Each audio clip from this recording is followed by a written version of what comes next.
Welcome whoever's listening. It's Vlad Jelisavcic and Tom Braziel. I guess Tom, you don't really need an introduction. You're famous. Stop. I'm a Bloomberg user, and like literally the first thing I do before I even like sit down is I log on as I'm walking into my office, it was top stories. It's like fantastic, but you should be proud of that. And I mean that seriously. I mean, like there is.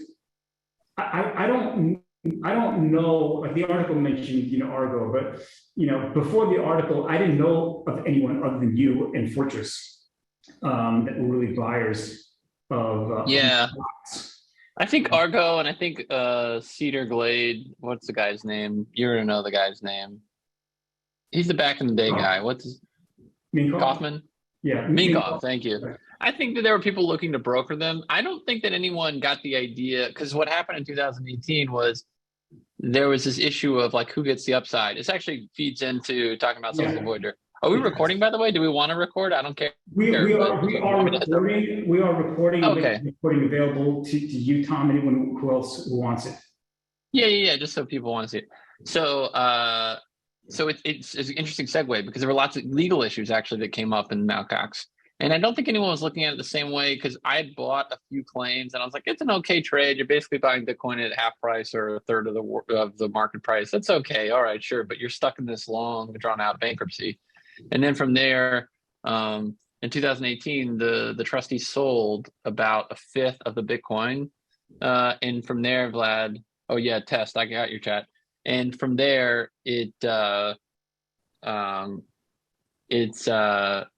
was this issue of who gets the uplift in value post petition. Does it go to the creditors or does it go back to the debtor? And so in 18, he had sold enough to basically pay everybody 100% of their damage claim value. And a lot of creditors weren't sure if you were going to get the upside in value because they'd lost about 4/5 of the Bitcoin and they recovered about 1/5 of the Bitcoin, or more like 25%. They recovered about 25% of the Bitcoin that they were supposed to have had. And but Bitcoin went from 400 to 4,000. And so you had way more X return than the losses. And so the question, Vlad, was like, who gets that uplift? And so that's when we really bought claims, when we were buying under the cash value of the claim. So the trade was that's amazing. That was the good trade. But I mean, to be fair, like it was a very small trade. It was like we literally bought, a couple $1 million like that. And I feel like Vlad's listening. And it was a good trade. But at the same time, like, there are people that some people just needed their cash and so they had to sell. And we even struck some deals. It's not in the article. The article is kind of glib, but we have some deals where guys are very happy. They sold and we did upside share deals and stuff like that. So, I don't know that it was so predatory. I mean, for the most part, anybody that sold wanted to or needed to. For the most part, people wanted to. Like one guy was starting a company. He started an AI company. Some people sold and rebought crypto. Actually, the first guy I bought a claim from, he felt the need to email me and say, oh, I sold for this and you made this, but I actually sold at the top. So I actually made even a better return. And I was like, so I was happy because I was getting a risk reward I wanted, which was a free crypto look. And he was happy because he sold and basically went and bought Bitcoin and rode the wave and then sold somewhere over 50,000, he told me. So he, so it's like, in a weird way, it's not like woebegone, but it's sort of like both parties are happy, which I think is great. Anyway, so that's the segue of Mt. Gox. That's very kind of you to say. Absolutely. So I think as you and I were chatting before we started, there's a lot of voices in the peanut gallery. There's tons and tons of issues in Celsius and Voyager, and the bankruptcy judges, although they're in the same Southern District of New York, court, I'm sure they're coordinating, but they will have to set numerous precedent. And I feel like the narrative in the media gets a little distracted with the plethora of issues. And so for everyone who's listening, this is really a conversation because I really enjoy speaking to Tom.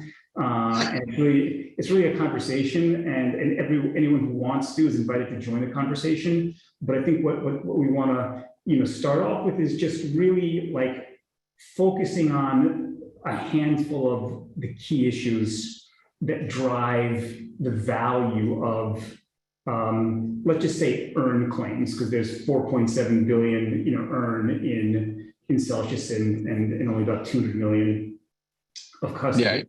And there's just a lot of, distractions. But I think part of being a good investor is just understanding, what's the biggest issue, what's the second biggest, what's the third biggest, and not spending too much time focusing on number 5, 6, 7, and 8. Well, but Vlad, it's interesting you say that. You can come at it from even. Let me see if I get better Wi-Fi if I open my door. But you coming at it even a different way. Like either you're an investor or if you're a claimant, you should really be this is kind of a business thing. You should principally be interested in what gets you the highest recovery. And sometimes, like I wouldn't say it is a bit of a distraction if you let it be, but there's like legal issues which some are less relevant than the most. You know what I mean? Like they are a distraction in a weird way, and they're not. It's not bad to think about them for a little bit, but sometimes like it becomes like the main issue on Twitter or the main issue within claimant communities, whether it's on Telegram and things. And it seems to the creditors looking at the docket like, oh, this is the biggest issue. But, for me, from a more business minded standpoint, I'd be more interested in like, I don't know, like what's going on in the background with the UCC and the debtor? Like what kind of plans are they cooking up? Are there bidders for the company? Like, are we going to hear about some of the updates about any restructuring plans? Is there no plan from the debtor at all, and exclusivity extensions are hopeless? More business-minded stuff about like how do you achieve the highest recoveries, as opposed to, I get that there are factions of creditors that have unique legal issues, and I was actually on the phone with a pretty prominent crypto lawyer this morning, and it's fun to talk about, and for the future of crypto, I think it's interesting, right, Vlad? But in terms of these cases, and it's the same perspective as an investor. Like, how do you drive the highest recovery? That's what I kind of worry about with some of these factions and things like that. Is like, it's just like everybody's fighting, and then the goal really should be like, how do we actually get? For me, can I open up with a question to you? Because I always like talking. Fire away. And give us a background. Is so you run, your claim business. And I said to you, like, it's nice it'd be great to do one just so people can get more business minded sort of perspective on cases as opposed to just legal perspectives, which they're inundated with, frankly, is legal perspectives. But in terms of like true debt for equity swaps, like they don't really happen anymore in American bankruptcy. Like everything's a 363 sale, and like, to me, leave Voyager aside because it sounds like they're real bidders for Voyager and there's pretty hot bidding. But what are your thoughts on? Maybe we'll focus on Celsius because it's probably, like, I guess, more relevant. Just because there's probably a buyer for bigger, more active. Yeah. Well, yeah. What are your thoughts in terms of? Do you think a debt for equity plan could actually happen in the case? Like, is that? I mean, we could talk about unpack some of the legal issues as well, but I'm just sort of interested to get your gut reaction to that. Like, they're weird things. Yeah, go ahead. Well, I mean, I think that's what Simon Dixon was alluding to and sort of angling to try to do some kind of a recap, maybe with new money coming in, maybe without. But in theory, could you do that? Sure. I think the more time that goes on, the more erosion there is, or diminution in business value. There's no confidence, obviously, in the current management team. And in order to have a successful business, because if you're gonna, let's say someone's had a $100,000 account, and let's say the market value of that, because of decline in crypto, but also because of value destruction from bad investments, let's say that is maybe 35 cents on the dollar. So you basically give someone a new account with 30 cents and 5 cents equity, to get to that 35. Could you do that? In theory, yes, but someone's got to run the company, and there's no real visibility on a credible management team that's going to do that. Switching to Voyager, you've got basically a liquidation where you're getting backdoor some equity economics. Let's assume that FTX is competing against Binance. And so the price that the winning bidder will ultimately pay is reflective of a combination of the crypto assets, X 3 Arrows loan, plus the business value of the customer accounts. So it's not an equity distribution, but it's a value above liquidation value. Right. Someone pays a value to acquire their customers. There's like, there's some value attached to the fact that you can make fees off of customer accounts. Yeah. But I think just in terms of prioritizing, I think like the biggest variable is crypto valuation, because when you've got assets in Celsius, Bitcoin and ETH that were trading basically like 3 to 4x higher, pre-quantitative tightening, like in terms of just when you're plotting out the sensitivities, what's your upside, what's your downside from an investor or earn account holder? That's obvious, and not obvious. It's pretty obviously like the biggest. Most people would agree, just based on historical decline in pricing, look at different metrics of volatility. That's probably your biggest variable in terms of value. And sure. part of realizing that value is, will there be a crypto distribution? Or will there be a cash distribution where the debtor sells crypto for cash? And if there's a cash distribution, when does that crypto sale occur? And obviously, Mt. Gox, just touching on your earlier comment, like really interesting, fact pattern, but it's a completely different jurisdiction. It's true. So it's illustrative of the upside potential from an in-kind crypto for crypto distribution. I'm thinking about precedent. I know you've been involved in a number of other U.S. crypto bankruptcies. I think, if I'm not mistaken, I believe in Cred Inc. that you might be involved in. Yeah.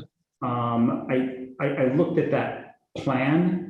And the way I interpret it is the debtor was going to make a best efforts distribution to distribute a best efforts attempt to distribute crypto.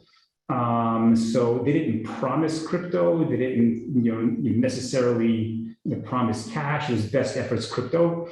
Right. To my knowledge, and I'd love to have your perspective, but I don't believe any distributions have been made yet. No, they have not. And I'm guessing it's KYC related. So could you maybe touch on that a little bit? Cred was kind of interesting. And I should say, people that are involved in Voyager and Celsius, boy, we should be so grateful to have things that hit the fan that where there's recoveries as high as these.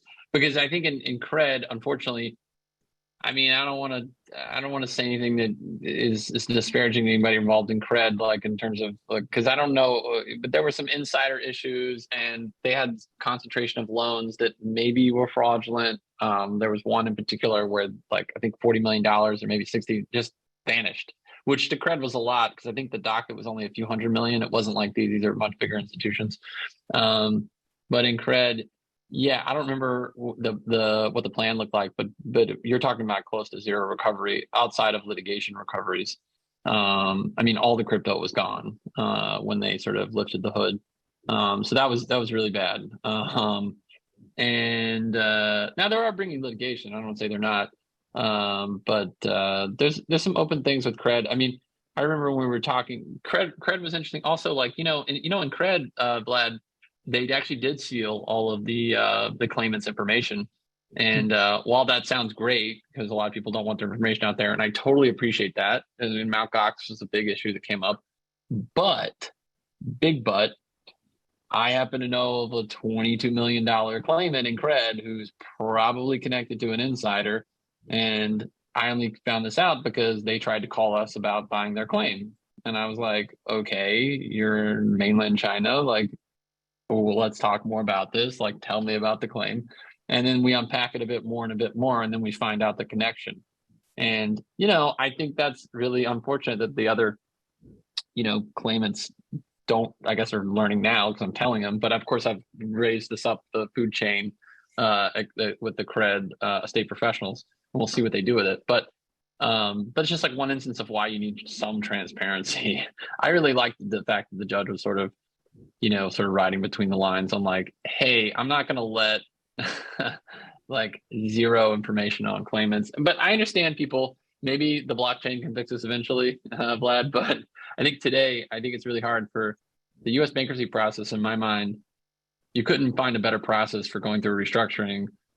It can be expensive. These estates can easily feed the beast of the expensiveness. And that doesn't mean we shouldn't be pushing back on expenses and whatnot. But that's not as primary concern is like having a transparent process where people feel like, okay, like I saw it all go down. We watched the motions. We saw the bidders. We saw the restructuring proposals. At the end of the day, everybody decided this was the best one, or kind of coalesced around this one. And it is what it is. Versus like some jurisdictions where you don't see anything. I mean, cred was unfortunate. It was in the U.S. process, but just all the crypto. There's a lot. When they peel back the onion, there was really just very little crypto left. It's very similar to Quadriga. Right. Maybe some people are involved with Quadriga. I mean, at the end of the day, the guy just spent all the money, which I guess one of the advantages to Celsius is it's got scale. So, right, 2 billion-ish of on balance sheet assets collectively across. Here's another thing I want to ask you about, because you're more business minded than a legal person. I know people are very upset at Mashinsky, and maybe they should be, for a lot of pre-petition shenanigans, aggressive growth activity. But let's be realistic. Like, how big is the D&O policy? How much is Mashinsky really worth? Right. How much are you really going to be able to drag out of these guys via litigation that's going to actually improve recoveries? I'm not saying you shouldn't do it, but you want to riff on that? What are your thoughts? I mean, not to put you on the spot here. It's definitely like early. It's early in the case. Number one. Number two, there is. I studied recently some of the data points for recovery. Sears, that my firm is involved in, just recently settled for about 170 million with mostly D&O insurers, some directors, and some debtor affiliates. But Eddie's investors. Sorry, that was off color. The Eddie's investors. I don't know actually. No. They were like basically like Eddie Lampert ESL related entities. But the point is that the data that I've seen relates to companies that were public or that were SEC registrants and that had multiple constituents that sort of necessitated very fulsome D&O policies. So Sears, obviously a public company, and Global, was a public company. Toys R Us was an SEC registrant. Voyager is listed or was listed. Obviously, it's Canadian, so it's a little bit different. But rule of thumb, just super sort of sort of broad brushstroke rule of thumb. The settlements, and also Sun Edison, the settlements were about plus or minus 100 to 150 million. Right. Depending on the size of the company, number of board members, but order of magnitude 100 to 150 million. And it took, I don't have my notes in front of me, but off the top of my head, on average, it took about 3 years from the petition. Wow, okay. And so in some cases, it was relatively rapid. I think Sun Edison was inside of 2 years. Sears took longer. Toys R Us is still ongoing. And so, yes, I think there's probably D&O money there. Just to be clear, D&O, I hope everybody knows what this is, but like when you bring suits against Thank insiders, you. like of course, sorry, when you go for it, you want to define? No, I wanted to thank you for just, maybe explaining to people that don't know. Yeah, sorry. So like, these people, I think bankruptcy, we refer to these lovingly as causes of action, basically lawsuits for pre-petition activity. And I suppose it makes people feel better from a justice standpoint that these people are litigated, that they feel have done the company wrong or reckless and things like that. But you only really can look at their net worth. I mean, okay, maybe you can take a house, but you're not talking about billionaires. And so the other way to look at it is what's called directors and officers insurance, which is in a smaller cases can be a huge part of the recovery. In larger cases, as Vlad, you're kind of laying out, is even if it's $100 or $200 million, that's great. We'll take it, but it takes time to really litigate these things. And you're talking about what, 10%, maybe no, because if you have a $5 million docket, 2 to 3 points. So on 5 points, I'm rounding, but on 5 billion of claims, you get $100 million in cash. That's basically call it 2.5 points. So again, on my sort of Maslow's hierarchy, if Maslow is an investor, like Maslow's hierarchy, Maslow is an investor needs, with Bitcoin down, 65% plus. I think just having crypto upside is the biggest driver. It's very difficult to predict because it's more of a macro play. It's related to interest rates. ETH is a little bit different, but without going into the specifics of coins or their metrics, just big picture, I think that's the biggest variable. And perhaps the second biggest variable might be preferences, because I think in the EC declaration on the first or second day, I think he disclosed that there were, within the 90-day period, approximately 1.2 billion of redemptions, which on a 5 billion liability base, that's like almost 25%. So okay, I'm glad you brought it up. We need to talk about it. Let's talk about preference from a business standpoint. I think people probably generally now know what preferences are, and there's kind of probably 2 buckets, right? You have like actual preferences, and then you have like maybe fraudulent conveyances or preferences to insiders, which are just 2 different totally buckets, or maybe 3 different buckets. On preferences to retail clients, I think it was 1.8. Maybe did you say 1.6 or 1.8? But I think it was. I thought I saw that you might have seen updated information, Tom. But no. Maybe you're right. It's $1.5 billion to $1.8 billion. It's a big number. What I was going to ask you. I mean, we don't really have a breakdown of what's in there, and then like who are whales and whatnot, and then like I don't know. Talk about it from a business perspective. Like, what have you seen in cases in terms of, like, let's say you have nothing on the platform. I'm asking selfishly because so many people have asked me this kind of questions, Vlad, and I think it can add a lot of value to the community. What kind of recoveries do the states generally get on preferences? And then I know this is unique and it's probably not totally applicable, but because I was saying like 10 to 20 to 30% is like what people sometimes. I'll shut up. Answer the question. Try to answer the best you can. Well, you've been doing this for a very long time. Like, what have you seen in the trends in terms of recoveries for states on preferences? Generally, pretty low. Yeah. I'm going to try to be very diplomatic, but I think I know this is a hot topic. There's as bankruptcy practitioners, Tom, I think you and I understand, and I'd like to communicate to people that are listening. There's a large number of professional firms that get hired in a big case like Celsius, and the entity that's paying for all those professionals is the debtor. They're all getting paid to the debtor, and getting paid to the debtor is essentially economically, it's a cost of running the estate that is essentially paid for by creditors. So through the debtor, creditors are basically paying for a constellation of of professional firms that are doing all sorts of different work streams.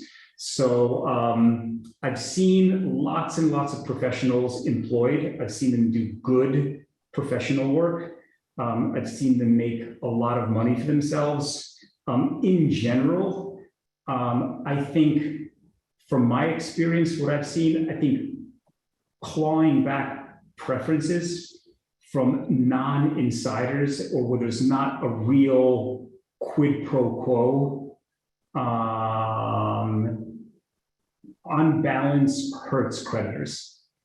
Oh, really? That would be your opinion. Well, let's just heuristically, based on, because my firm Cherokee, we run Claims Market, and Claims Market is a trading platform for claims. We list prices transparently. We list all of our transactions. We list our transaction documents, and we've been getting a significant amount of inflow from Celsius creditors that are interested in listing with You're us. welcome. You can buy me a beer. No, I'm joking. Thanks, Tom. No, you guys are a top firm. Come on. Go ahead. Keep going. And so we've seen the transaction history of many different creditors that have listed with us or that are contemplating listing. And I'd say about 1 out of 3 has a material, relative to the size of their account, a material redemption within the 90-day period. So I think by trying to claw back or set off from so many different creditors, just aside, we can get into the rules and the safe harbor, but I think setting off and or pursuing litigation against 1 out of every 3, assuming my sample is representative, it just seems like too much. Oh, interesting. Yeah. So you could look at the average by thinking of your inflow, right? So if you take 1/3, let's say that 300 is a real number because 1.7 billion accounts, or 1.7 million accounts, they said, but I think 300 are like active accounts, 300,000. Right. That means 100,000 preferences. 100,000. Fucking, oh, sorry for cursing. That's a lot.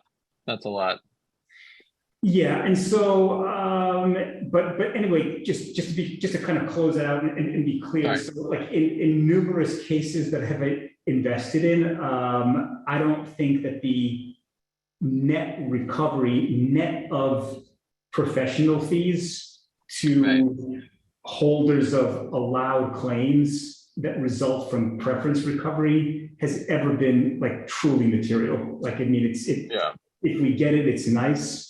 But I don't think it's ever been truly material. And here, I think it would just be wrongful and just contrary to the expectations of hundreds of thousands of Celsius creditors who never imagined they could ever be subject to the preference clawback. And Tom, I know you know a lot about the safe harbor. I'll just.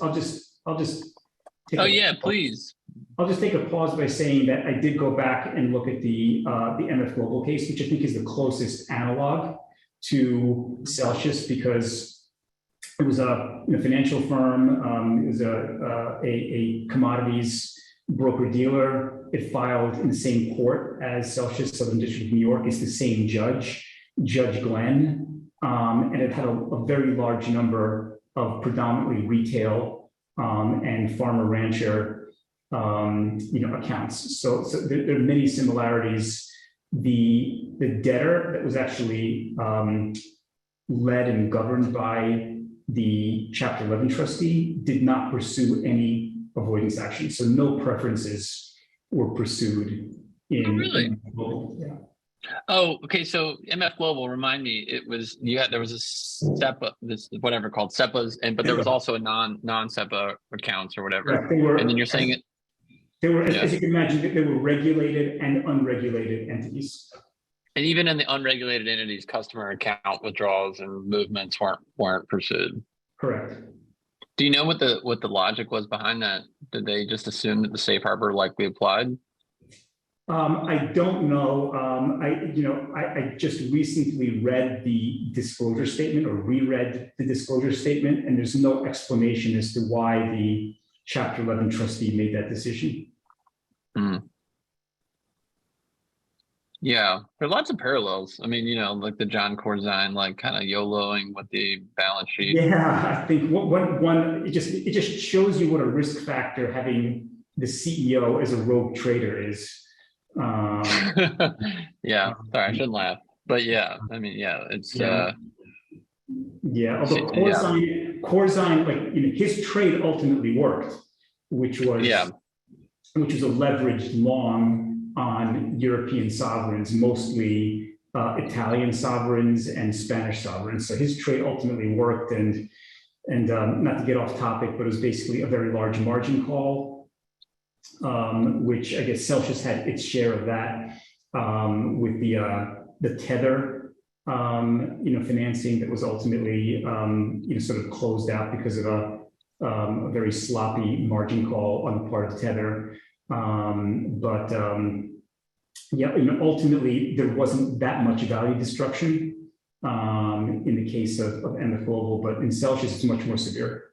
But do you want to maybe, for the benefit of people that are listening, do you want to maybe just talk about safe harbor and your interpretation of the Oh my gosh. I'm not a lawyer. I'm so sick of talking about the safe harbor. Okay. I think it's bad for the. So, I mean, look, I'll give you my 2 cents on it, which are I think the crypto, whatever we're calling these brokers, maybe there's security or commodity brokers, whatever their things they're handling are, whether it's security or commodity. Clearly, it's one or the other. Each crypto is that, and maybe the earn account is probably security. So if you don't own the crypto, you're basically an earn account, which is security. So the person selling you it must be a security broker. But anyway, so safe harbor is just when you have financial intermediaries that are sort of passing payments on account of securities or commodities, and there's supposed to be this sort of safe harbor that was pushed forward by the financial regulators to not cause domino effects within financial markets, where every time you hear the wind of like someone losing money on a deal, you're like, well, get my money out of Barclays because they could go under and then I'm going to have preferences. So I got to get it out 90 days in advance. So you create the very issue that you're trying to avoid, the sort of like bank run, issue. When it comes to financial markets, systemic risk, you're basically creating it by allowing these preferences to flow through the system. And so, Congress changed the bankruptcy law. I'm sure there was a lot of lobbying from financial industry people, and I think it's probably a good thing, frankly. I think that, I think preferences in general make sense, right? Just to be clear, like, if you have 3 creditors and you go bankrupt and you paid one and not the other 2, it's kind of unfair that this guy got 100 cents and these people get 0. Maybe you should unwind that transaction. Everybody splits the last dollar. You have 3 ways. I get that, and it makes sense. I'm just saying, in these contexts, unless there's like an egregious, and as you put it, Vlad, you kind of drew the line at like, hey, there's probably some insiders. I've probably run across some people that knew about some things before they should have. And, they should hire competent legal counsel and consider defending that if they feel like they can or should. And, these states should probably consider going after those. But that's kind of a different fact pattern than what we're really talking about, which is kind of like just Jack, Jill, or John decides, hey, crypto's going down. I want to trim my exposure, so I'm taking my money out of these crypto accounts, and I'm either going to sell the crypto or go to stable coin or something like that because their Bitcoin is falling or their ETH and they don't want to be part of the merge, whatever. That's a very different thing, right? There's like no, prior knowledge. There's no fraud. There's no smoking gun. It's just like people kind of doing what they would generally do with this kind of account. That's interesting. If you're saying 1 in 3 and there's 1.5 billion, that means that the average preference is 15 grand. So that would, I mean, I'm sure it's different. I'm sure there's some like whatever, like whatever bimodal, the distribution probably has some different, what is it called when you have like multiple, whatever, like maximum across the the span of it. But anyway, so there's probably some bifurcation in those data sets, but it seems like there are going to be a lot of little ones, and there's a lot of international claimants. Do you have a lot of international claimants trying to sell their claim? I'm just curious. About 1 out of 4 are non-US. The one thing that crypto's, you know what so they're all over the world. Well, but you know what I've also noticed, because the state AGs were pushing back so hard on the earn account, there seems to be a disproportionate amount of custody accounts that are clearly American citizens, Sure. and earn accounts that are disproportionately English speaking but spread all over the world Sure. customers, because there was no state AG to protect them, Sure. which is an unfortunate fact. So I've noticed we got a question in, Tom, questions.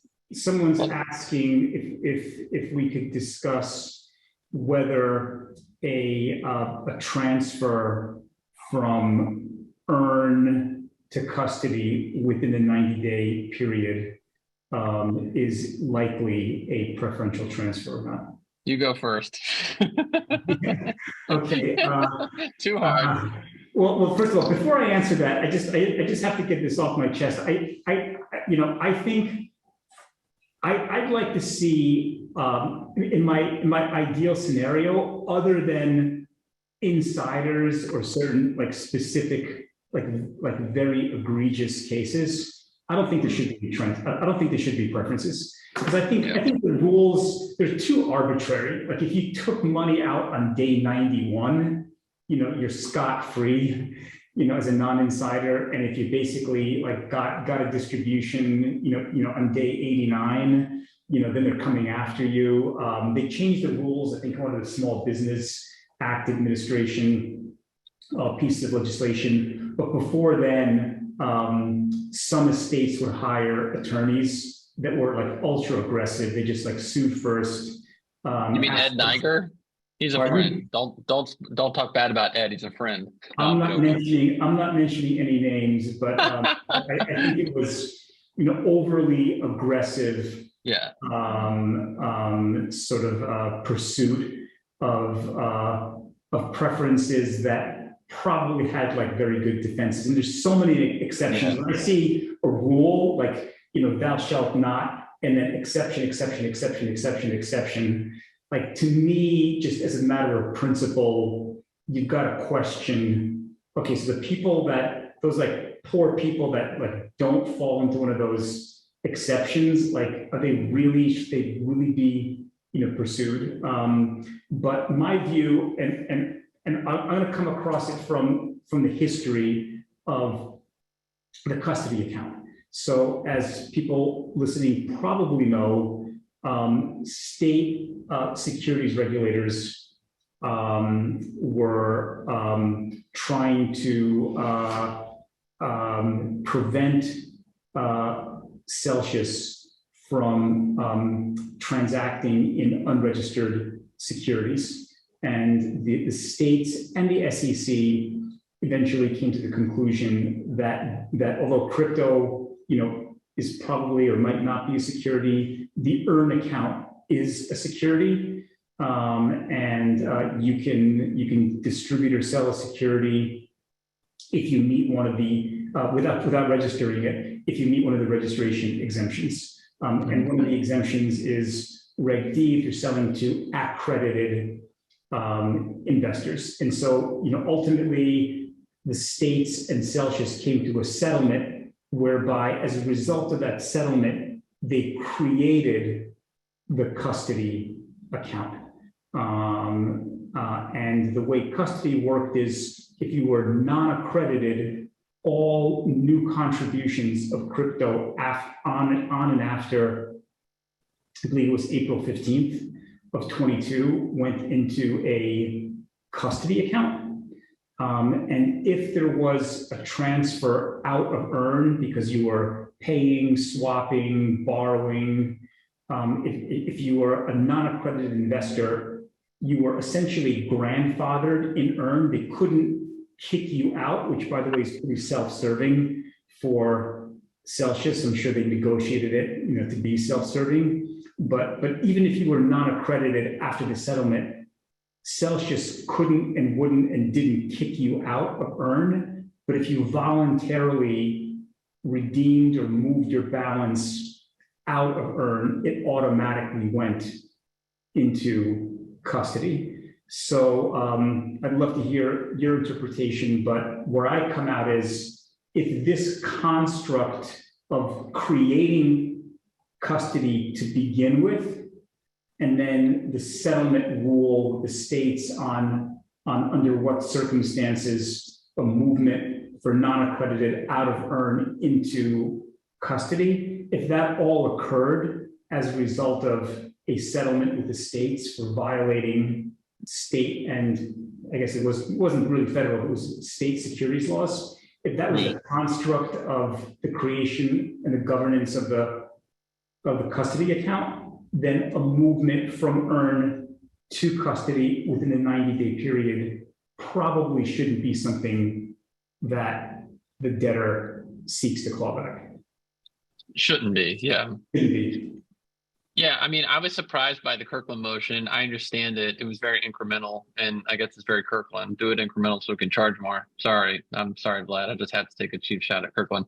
But I mean, I get where they're coming from. I kind of think that Togut, Kyle's last name is going to escape me, but they're able bankruptcy lawyers, and even Deborah from Troutman for the withdrawal motion for relief and automatic stay motion that she filed like the day before yesterday articulated the points which were quite good, which is even if there is a preference, you can't hold it back if it's not a state property.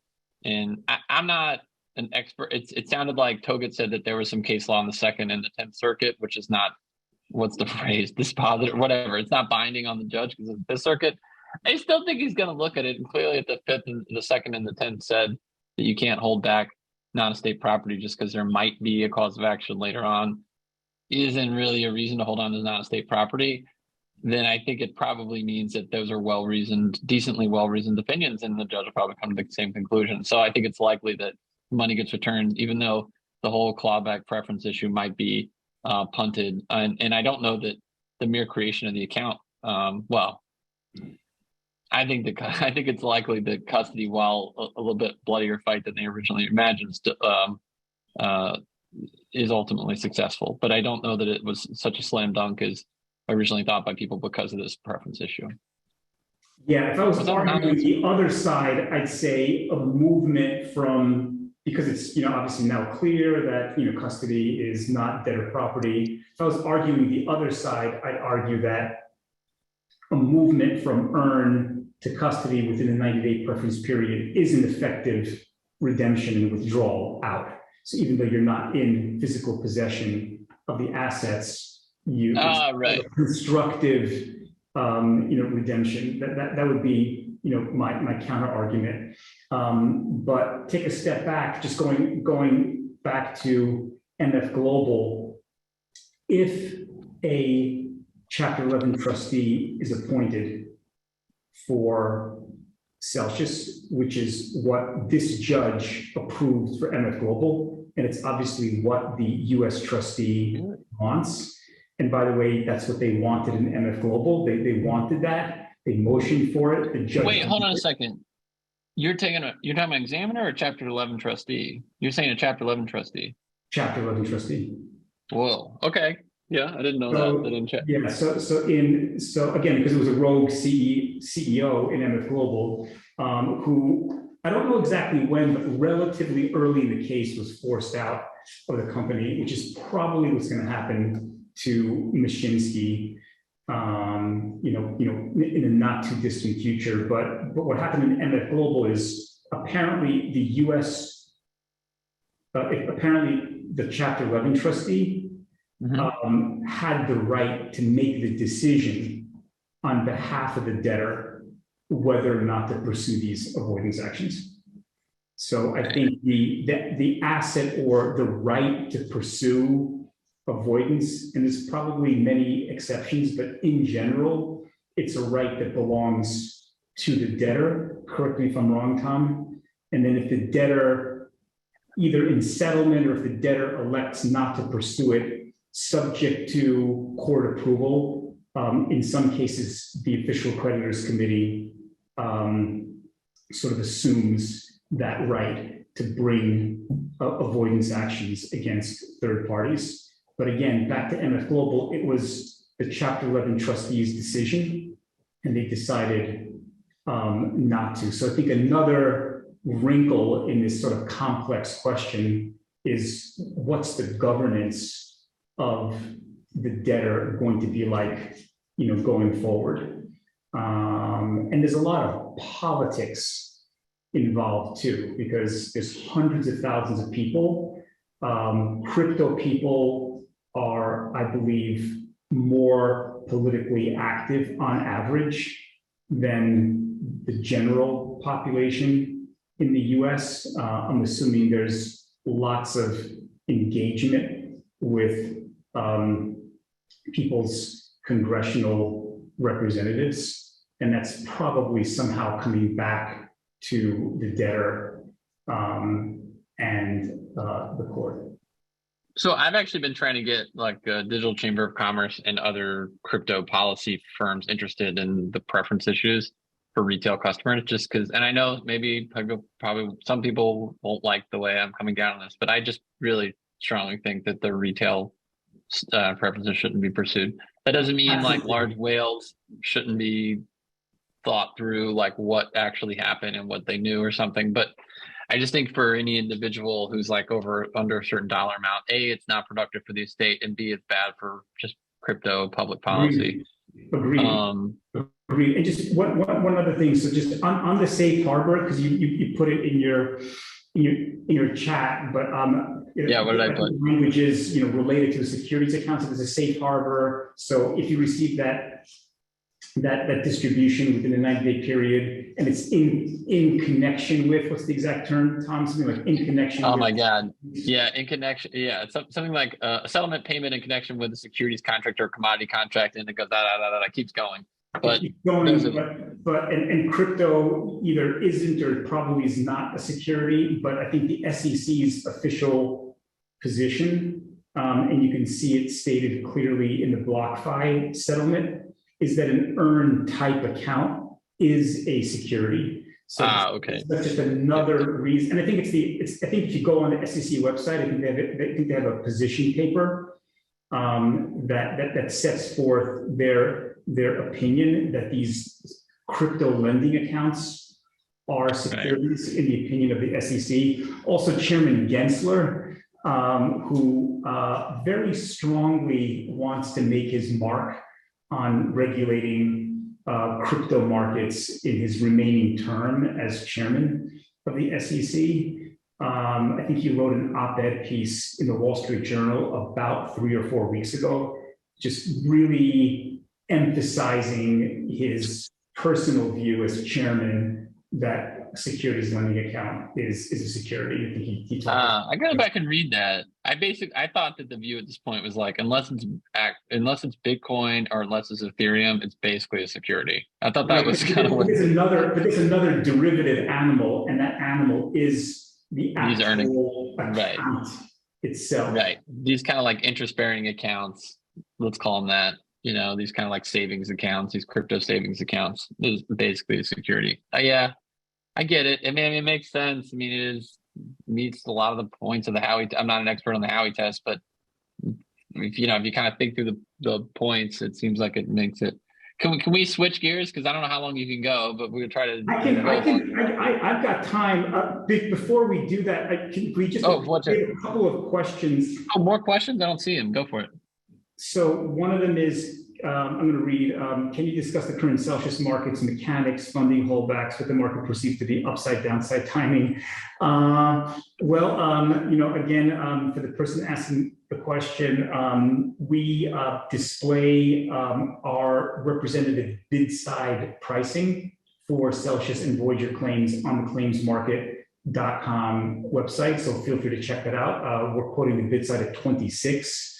In general, most sellers are aspirationally listing their claims with us at about plus or minus 30 cents in a dollar. We've had listings between 27 and 35, recently, but plus or minus the asking price is about 30 cents.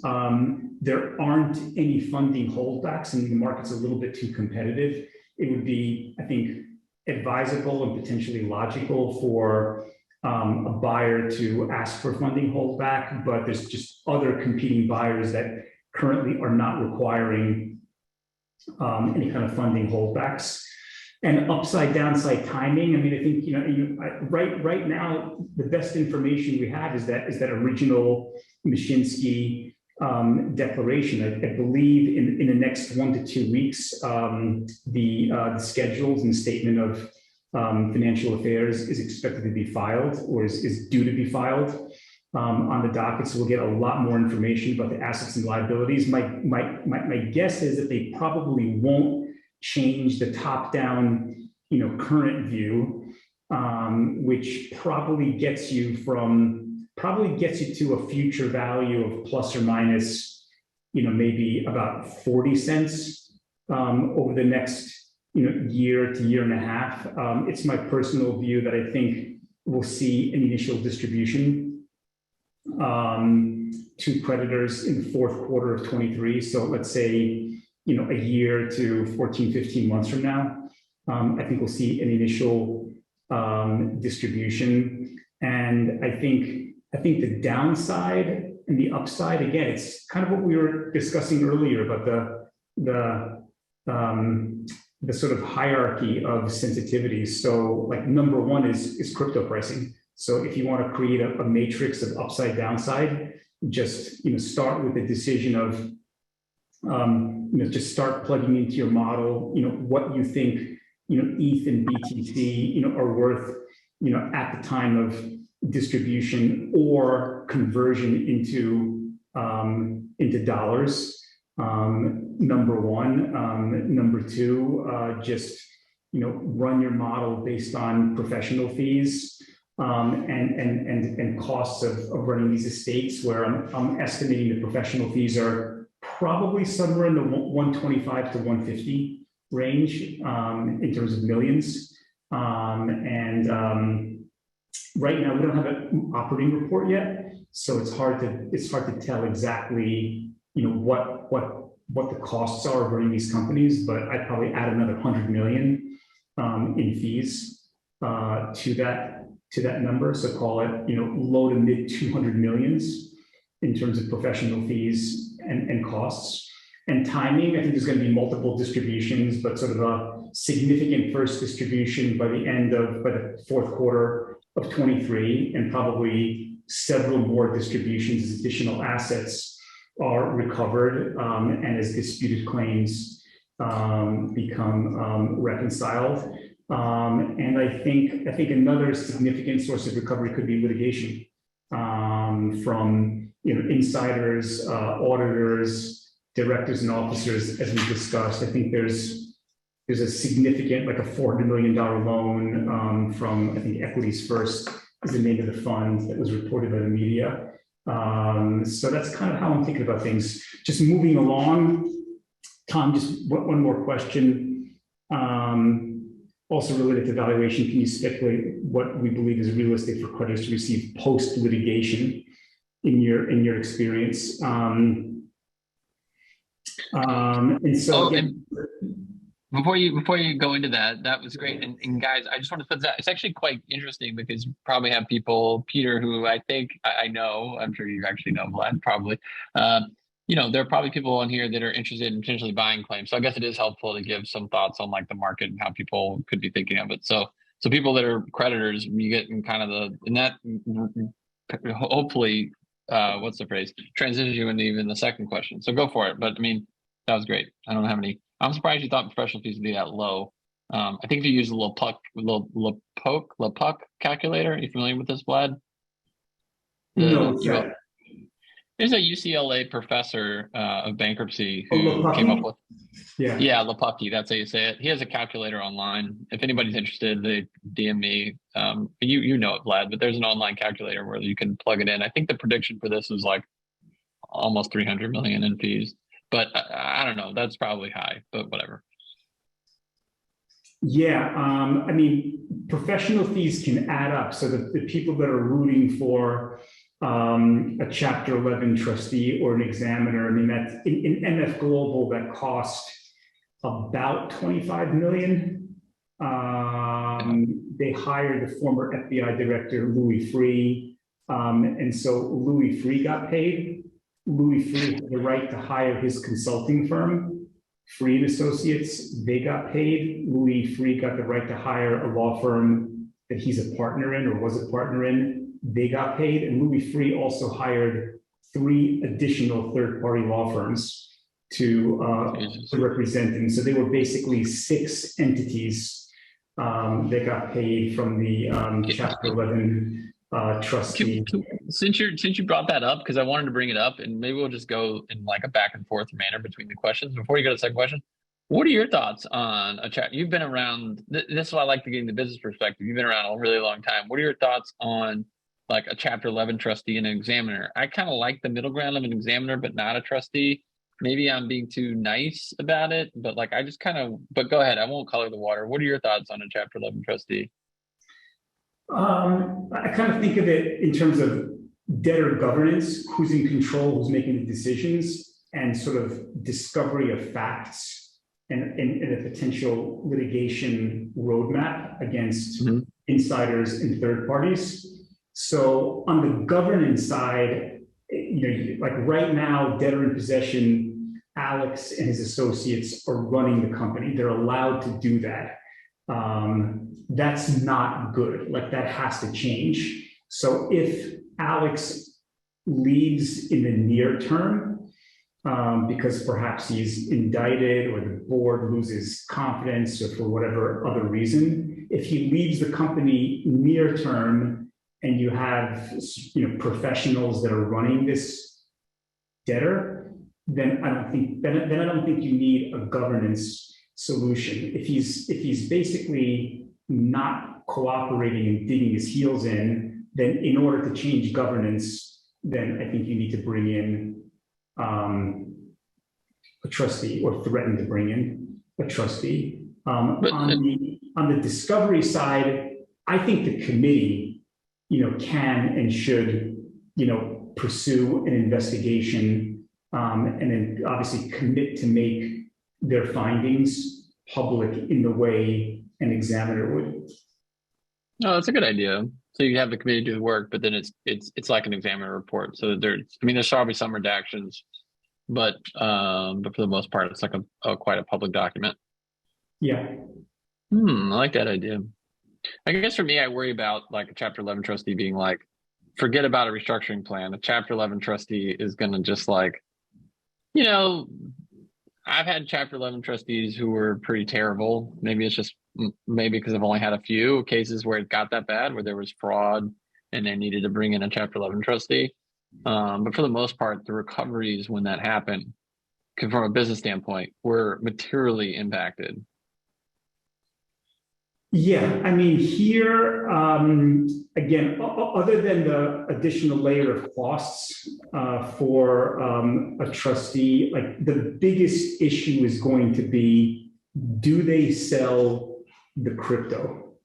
And if so, when? And I think just given the volatility of crypto and historical trading prices, I think it would be optimal for all holders, whether they're original Celsius creditors or investors that are buying claims, it would be optimal to receive a distribution in crypto. But I also think there's a larger game going on behind the scenes. I think you've got multiple regulators like the SEC that are thinking of using Celsius as a poster child. Like if you want more crypto regulation, like Celsius is your poster child. Like that's what you want to point to, all the things that Celsius did wrong to justify additional regulation. If you're OFAC or FinCEN, like this is your chance to basically say there's lots of bad people out here. Let's not make a distribution in crypto. We don't, these people haven't been properly KYC'd. Many, not most, are outside the US, and they can sort of paint all sorts of horror story, parade of horribles as to why we should do things the old-fashioned way, just sell everything for crypto, make sure it's going into a US bank account. So when it comes to governance, yeah, I think that's, again, just based on that prioritization of sensitivities, I think that's the biggest economic decision to be made in the case. And typically the kind of people that ultimately serve as Chapter 11 trustees, they're usually more downside oriented. So if they get a quiet call from someone at FinCEN saying, hey, like, we don't think you should be doing this, then there's a pretty good chance they're going to figure out a way why it makes the most sense to sell crypto. Right. A trustee versus, Kirkland, you can say a lot of bad things about them, but they're going to like aggressively try to represent their client, which is the estate, kind of the debtor, the estate, the debtor. And in White and Case as well. I mean, these are firms that they'll of course won't do anything unethical, but they're not just going to roll over like in a weird way. Like a trustee's like, you know what, like I got handed a pile of poop, and so no one's going to fault me for taking a conservative route when it comes to distribution stuff like that. I guess that's the other thing I kind of worry about is it with some of that stuff when it comes to the chapter. And by the way, a conversion to a 7 would never happen because there's no secured debt, and so there's no reason for conversion to a 7. It would only really convert to 11. This is something that like keeps coming up for some reason on Twitter.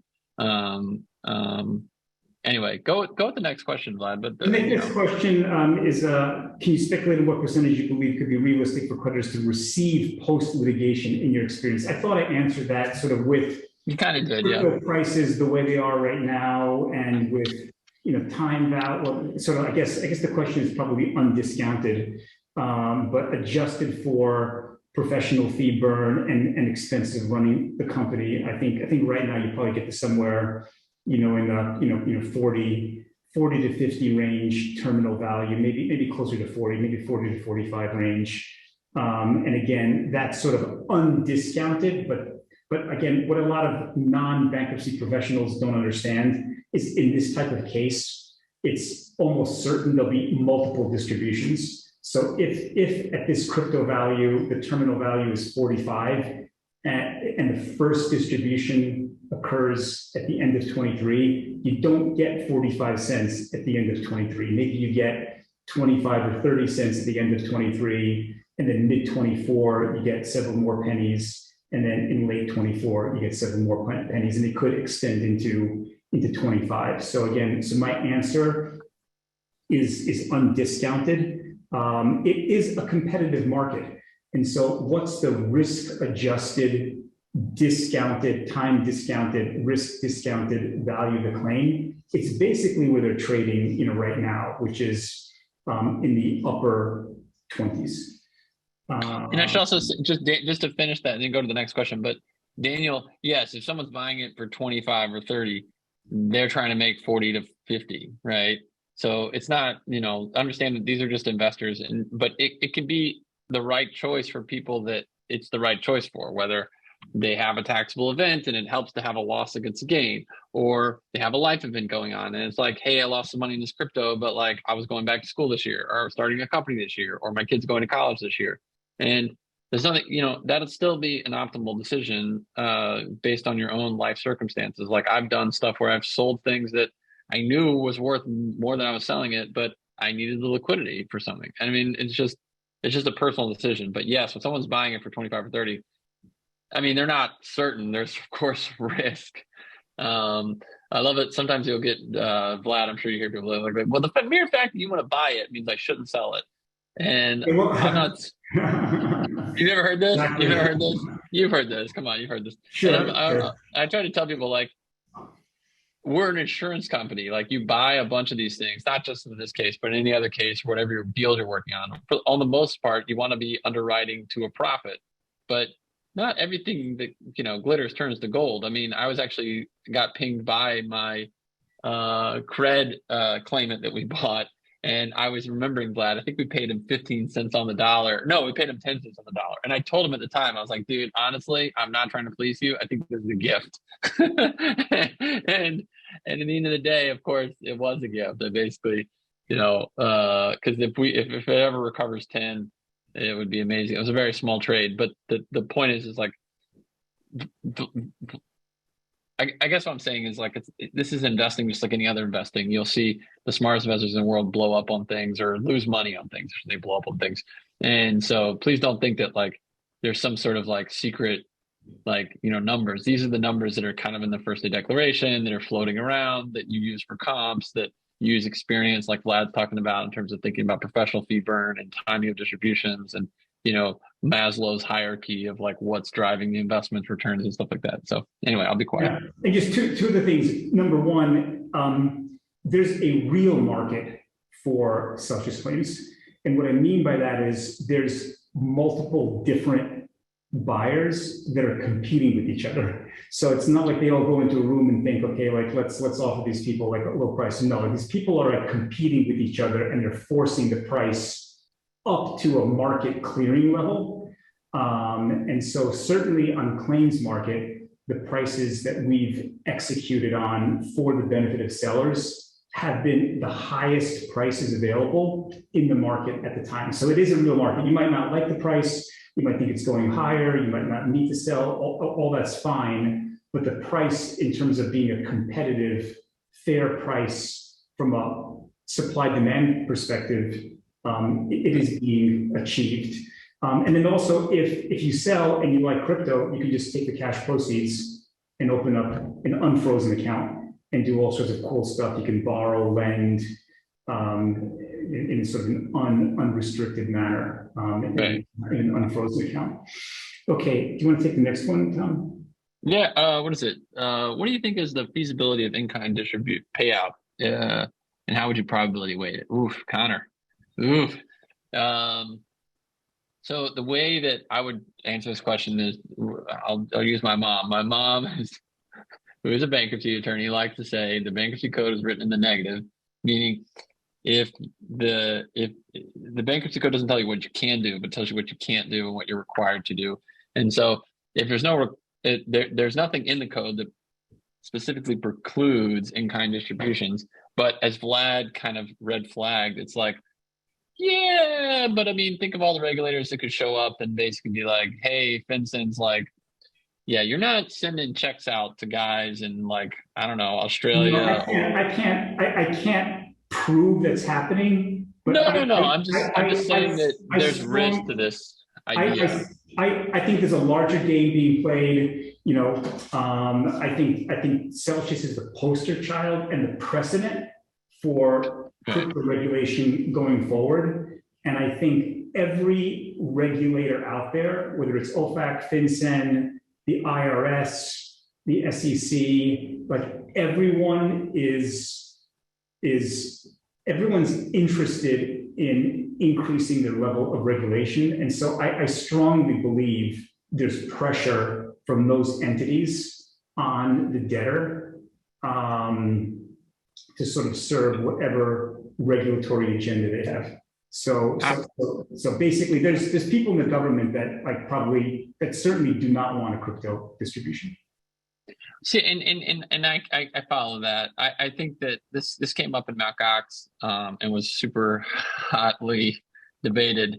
So there's nothing in the code that precludes it, but so that would be layer one. Layer two would be what Vlad said, which is this is a poster child, and all the regulators are going to show up.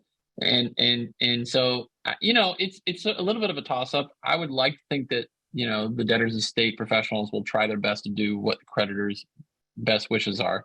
So barring like a Chapter 11 trustee who probably doesn't give a hoot about creditors as much because he's more like a bit on the super conservative side, I think that they'll try to get in-kind distributions done, Vlad. That would be my view. I think it's a higher than 50% probability, way more than 50% probability. But I think there's definitely risk. I would probably say like 70-30. There's like a 30% probability that like, either one regulator or a number of regulators says, absolutely not. Look at this guy we found that you were going to send money to. And then it's like, oh crap, okay. Well, so they found like one guy who they were going to send money to that, you know, would absolutely be an illegal thing. And then when the judge That's finds the way it out, works. That's the way it works. You find one wrongdoer, and that's your rationale for controlling the other 99 honest people. well, and also like the bankruptcy judge's hands are going to be like, all right, we're not doing this. So I'm just saying a few bad apples could upset the apple cart of hopefully getting in-kind distributions. Okay, do you want to take the next one? Anonymous ND 1251. Okay. Oh, Jesus. Okay. Well, I save that one for you. I'll save that one for you. Thanks. All right. So are we going to try to talk about third-party releases? So generally when you have confirmed plans, whether they're lovingly called liquidating 11 plans, which are you sell off the assets and then you liquidate the estate, or no one buys it and you just liquidate it and it's like a confirmed liquidation plan, you do get releases not only for estate professionals, but generally people involved in the estate. Now pre-petition activity that's a cause of action for you know, like Mashinsky activity or other C-suite people that the estate believes they have cause of action against, I don't think they'll get a release. And generally what will happen is the estate will set up either like a litigation trust that creditors will each have their, you know, pari passu little interest in. And basically they'll pursue those litigations. So they're not going to get off scot-free, but don't think that after the bankruptcy is over, you're going to be able to go and sue these people. Those assets, those causes of actions are generally vested in the estate. So when you hear people say things like, oh, when the bankruptcy is over, we're going to sue them. It's like, no, you're not, because that belongs to the estate. That was those lawsuits. You've effectively sued them by filing a claim or being a creditor. So yeah, it's true. Yeah, that's a good way to think about it. 5 billion of claims, you know, and you know, let's say you're 0.1% of the total, then you're essentially suing those third parties with your pro rata share, because you've got a whole mechanism of professionals that are pursuing that litigation. And when they recover assets from that litigation after their fees, those net recoveries are distributed pro rata. Right. All right. Okay, Bruno's asking about mechanics. We are happy to go through all the details with you, Bruno, but maybe just contact us, you know, offline. It's pretty straightforward. You can also look at the claims-market.com website, but send us an email and we're happy to walk you through it. Okay, Connor Doherty, do you know if the equity's first claim is captured? Yeah, that's a very good question. That is a very good question. There's no disclosure, you know, there's no disclosure on that, but I would say my best guess is no. And the reason why I say that is if you look at that Mashinsky declaration balance sheet, there's like several line items for net loans. And if you look at the description of the loans that are made to retail account holders, the numbers don't really add up. So I'm not sure. My sense is that it's not. It's not. Yeah. No view. Wait for the financial schedules to come out. When is it, Vlad? In a week or two? I want to say the 16th of September is the date that sticks in my mind. If it's not, okay, send it again. But I think the current date is not far. Yeah. Well, I think the next hearing is the 14th. Yeah. Ethereum merge, Celsius hearing. Could be busy in crypto. Okay, you want to do Daniels? Take Daniels. What addition change if someone bought Celsius? I'm sorry. I'm having. Or do you want me to read the whole question? Yeah, my Q&A is stuck. Oh, no worries. All right, you can try to find it, but I'll just read it out loud. And then it says, awesome discussion. Thank you. As it should be. No, I'm joking. How would the distributions change if someone bought Celsius? Would it be the same 40% plus some potential equity? Thanks. Yeah, well, this kind of relates to something that Tom and I were discussing, at the beginning of the webinar, and that is in the case of Voyager, which is quite constructive. You've got an auction, which I believe, just based on media reports, is between FTX and Binance, but there could be somebody else. I think Coinbase made a public statement that they backed out or they dropped out of the bidding. But in that case, it's pretty apparent that the two or more competing bidders that will participate in this auction are paying a price for the value of the customer accounts. And so if you don't know, and Tom, correct me if I'm wrong, but I think the structure, just from reading the FTX Bear Hug press release, is that FTX is bidding for all of the non-3 hours loan assets of Voyager, and so it's going to buy all those assets for cash, and it's going to, step one, offer to contribute all that cash to Voyager. But step two, if there are customers that want to transition their accounts to FTX, then there'll be sort of a rerouting mechanism where the cash goes from FTX, doesn't go directly to Voyager with respect to that customer, but goes to fund a new customer account. So if you had a $100,000 account at Voyager, and if the distribution is, pick a number, 30 cents in cash, then you'll have a $30,000 account at FTX, as well as a stub claim, depending on how you want to think about it, either a $100,000 or $70,000 claim against Voyager, which is basically a claim against 3 Arrows through Voyager. Mm-hmm. And so, yeah. So I think it's cool that we should think the scheduled announcement of the results is in a few weeks in the Voyager case.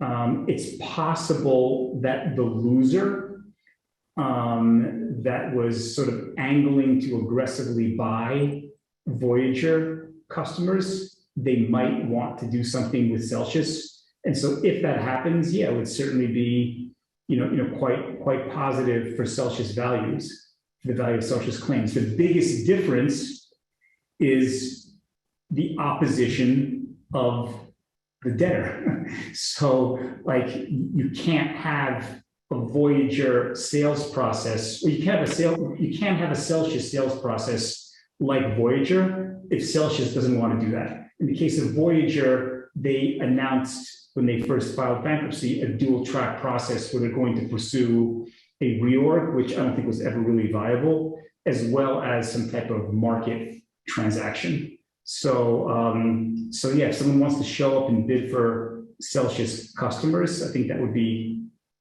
creating value. But again, you'd be stopped out from participating in crypto directly because it would probably be a cash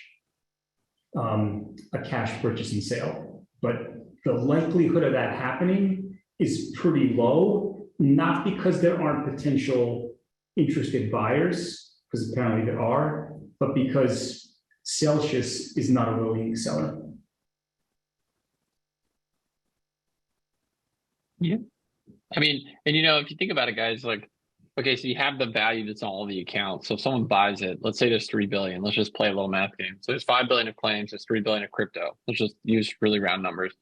If someone's going to buy the business, clearly there's 3 billion of crypto that you could just buy in the market. So use arbitrage theory, right? You got to you're not going to pay more than 3 billion for that. But then if you think about each customer account that I control, let's say it's worth 10 cents because I can make, not 10 cents, but probably if you said I can make a certain amount of revenue off of every customer based upon the history of the trading in my current customers' accounts, then you can put some multiple on that, right? So let's say that you take over $3 billion of crypto with a certain amount of accounts, and you think you can generate $100 million in revenue from that. And then of course there's profit behind the revenue, but maybe your margins, these margins on these crypto exchanges usually, since it's like a marginal revenue, it's like falls straight to the bottom line. But let's just say it's 50% margins. So now you made $50 million. So clearly you're going to pay a premium to, I guess what I'm saying is, to buy that sort of locked crypto. And that premium will go to the creditors, whether it's in the form of equity, whether it's in the form of a higher price that they, sort of package they put together, whether it's like a more credit in your account, quote unquote, where you get like free, 6 months of trading if you keep the money on the exchange, things like what Voyager and SBF tried to put together. My only problem with the SBF bid is, I understand his logic, which is people want to get liquid, and we can do that. But it would appear that there's a number of people that are very interested in acquiring customers and willing to pay for those customers. It's like any business, right? You pay money to acquire customers. That's why like gyms will sign you up for free. I mean, on the back end you pay, but the idea is that they're going to keep you, and then if they keep you, then the 3 free months they gave you on the front end end up being part of a customer acquisition strategy. So. And I think Vlad, you make a fantastic point, which is anybody that loses in the Voyager, we want Voyager to go off at an amazing price, and it would be great if it was like somebody big time. Like, I mean, of course, CZ and Binance would be great, but even like a Coinbase or even a TradFi, if a TradFi shows up and tables like an awesome bid that ends up winning it, every single head in crypto and in TradFi is gonna be like, wait, Fidelity's buying, like the Voyager. Well, maybe we should go look at the kind of like the messier situation and see if there's something to do there. And so I think that's good. So I think everyone should, even if you're a Celsius creditor, should be watching that to see. And even if you're a claim buyer, you should be watching that, because it's clearly going to affect potential bids and then possible recovery. So from a claim owner currently or a potential buyer. So. Yeah, exactly. Extra question. Go for it, Tom. What does he say? In the case of folks in Celsius that end up with assets and custodial accounts, how do you see their situation? Not legal advice. Vlad, go for it. I think you know more. Well, I mean, for custodial accounts, the debtor has acknowledged what the terms of use say, which is that the assets in a custodial account are not the property of the debtor. So custody account creditors have that going for them. The debtors stated that they're committed to making a distribution of assets back to custody account holders, but there's complications too. And one of the complications is that potential preference issue where some creditors transferred assets from earn to custody. And if they did that within the 90-day preference period, it's not clear whether Celsius will make an upfront distribution. I think they ultimately will, but they might need to study it further to examine, are there any potential clawback or preference or avoidance claims against a creditor that moved from earn to custody within the 90-day preference period. So I think if you don't have any transfers from earn to custody within that period, then you've got a pretty clean custody account, and you'll likely receive a distribution in the next few months from Celsius.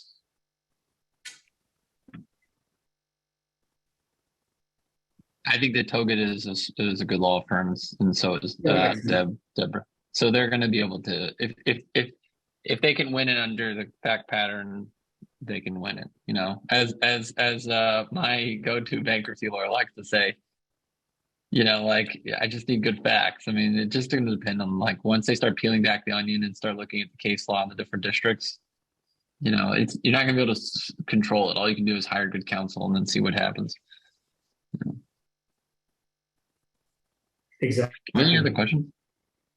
Let's see. Oh, there was one or two more. Hold on a second. Oh, right. Okay, cool. Thanks, Peter. Yeah. Yeah, Brian Stout is my partner in 507. So thanks, Peter. Yeah, Peter, that's great. I didn't actually know that. I guess I didn't know that. Vlad, do you have any other thoughts or topics since we've gone through these questions? Any overarching things since you've seen this, or since we've been through some of these questions? I mean, I think we covered a lot of ground. I mean, I think there's going to be a kind of relating back to one of the earlier questions about litigation against third parties. So as you said, I think that those potential lawsuits, I think they're going to be contributed into a trust. And so I envision a plan being confirmed sometime in the fourth quarter of 23. And then post confirmation of the plan, there'll be a litigation trust likely created. And then that litigation trust will hire professionals, including, probably several law firms, and they'll pursue litigation against various third parties. And so that'll be something interesting to watch. And I think there'll be certainly some material value coming out of that as they recover money from insiders, insurance companies, potential disputed loan counterparties, perhaps, Tether for the sloppy, margin call and close out of the collateral. And so that's just part of the way these types of bankruptcy cases are administered. And I think we can expect to see that. But near term, I think it's going to be interesting to see what happens next week on the 14th in Celsius's hearing. We'll be watching the Voyager auction, and then we'll be pouring over the schedules and the statement of financial affairs, which would be the first really detailed set of financial data that we have from Celsius, which was obviously a private company. So we really don't know much about Celsius financially other than what was in the machine fee declaration. And then I think Warren Olson, again, do you feel how long the Celsius get to conclusion? I mean, again, I think there's going to be a series of distributions. So again, sort of, let's say, 12 to 15 months from now, in the fourth quarter of 23, plan confirmation, probably at the end of 23, and initial distribution, and probably something like maybe semi-annual distributions stretching, beyond 24, probably some kind of trickle into 25. I hope that answers the question.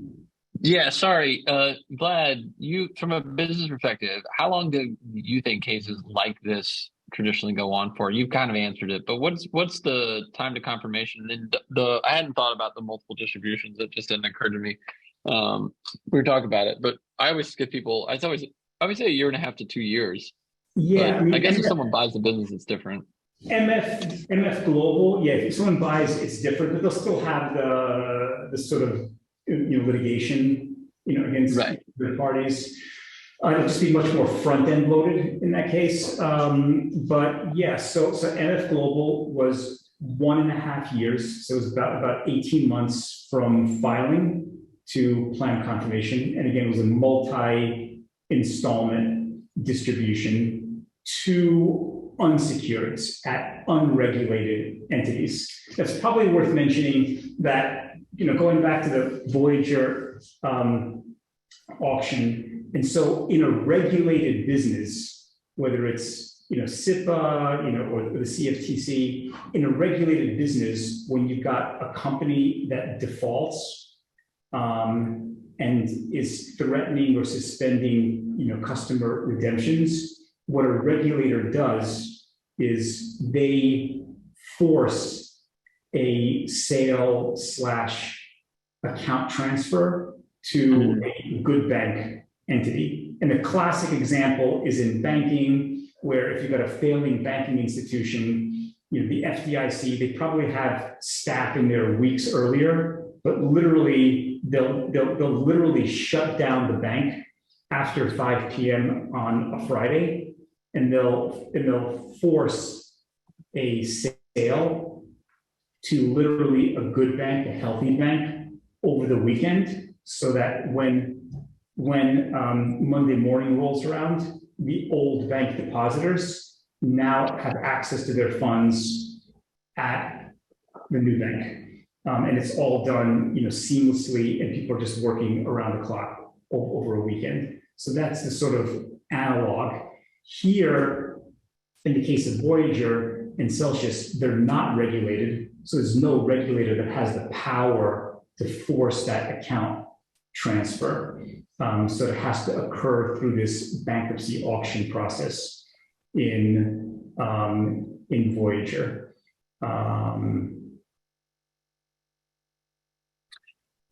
Yeah. And But the question is, Lehman was 3 years. So Lehman filed in September of 2008. Lehman was 36 months between filing of Chapter 11 and plan confirmation. And then there was a multi-year semi-annual distribution. So they formalized it every April and October based on the free cash. There was a distribution, and it went on for years. Now, again, Lehman was hugely complex. MF Global was, let's say, from a capital structure standpoint, much more complex than Celsius. So that's why I think that that Celsius will be confirmed in under the MF Global 1.5 years. Yeah. Yeah, and someone said, I think Warren, you asked another question. Yeah, it's totally different than Mt. Gox. Mt. Gox was Japanese insolvency regime, and what can I say? It's ridiculously slow. So please don't use any of those like, oh, it started in 14 and now it's 2022. Please don't use those numbers. It's just not fair. I don't want anyone to think we're like fudsters up here, like talking about those kind of numbers, because that's not really what the and there'll be, if someone in the future, if whatever reason is taking longer than someone expects, there's always an active market. I think that's Vlad's position. I can respect the way you approach it, Vlad, because you're just like, this is a market. It's here as an option and an opportunity if someone needs it or wants it. It's just an option. Just like, if you needed to, you could take out a reverse mortgage on a house you own because you need the capital for something. And it's read the fine print, make sure you're comfortable with the terms. But at the end of the day, like, it's just an option, and it can be quite useful if you need it in the future. But the cases do take a while. I mean, they just don't take Mt. Gox long. They take like Vlad's saying. Yeah. So I think this was good. I got nothing. Yeah, else. Man, I appreciate your color. I'm glad that we did this because, again, it's fun to kind of like talk about the business perspective, and kind of, I do hope that bidders show up and that people do get higher recoveries than the current cut that you kind of see with the first day. Well, but you never know. I think the biggest reason, I'd love to know what you think about this, but I think the biggest reason why Celsius is not for sale is because Mashinsky believes he can defend himself better as the CEO of Celsius independent rather than have a sales process. Ultimately, like, I have this view that there's like so many people that like are after him that he's supposed to be forced out one way or another, either through an indictment or some kind of active investigation. But if I was advising him, not that I would, but if I was, I'd say, yeah, stay in the company, use the company's resources, use Kirkland to defend yourself, stay in there as long as you can. You're better off as CEO rather than as an ex-CEO on the outside. Yep. I mean, you're right. I mean, he gets to use the resources of the creditors, unfortunately, to basically go through expensive discovery. And then all that, it just adds up, a million here, a million there. You start talking about real money, as they say.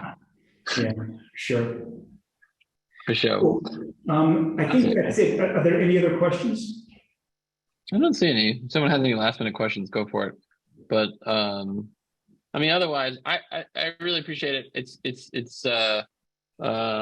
is kind of like, I think, your marketplace, and I'll mention the competitor as well, Exclaim. I think you guys are kind of set up for this kind of thing, probably even more so than, your traditional bankruptcy where, I don't know, I can't describe it. Like this is kind of good because I wouldn't say a lot of small claims, but yeah, let's be honest, like there's a voluminous amount of claims versus your traditional bankruptcy. You don't normally have 300,000 creditors. I don't know what the typical bankruptcy asset to claim ratio is, but I can't think of any other cases that are, Mount Gox was 14,000 creditors, and people thought that was incredible. And now we're talking about 300,000 creditors. I don't think I've ever seen a case of 300,000 creditors. Have you? No, I definitely No, haven't.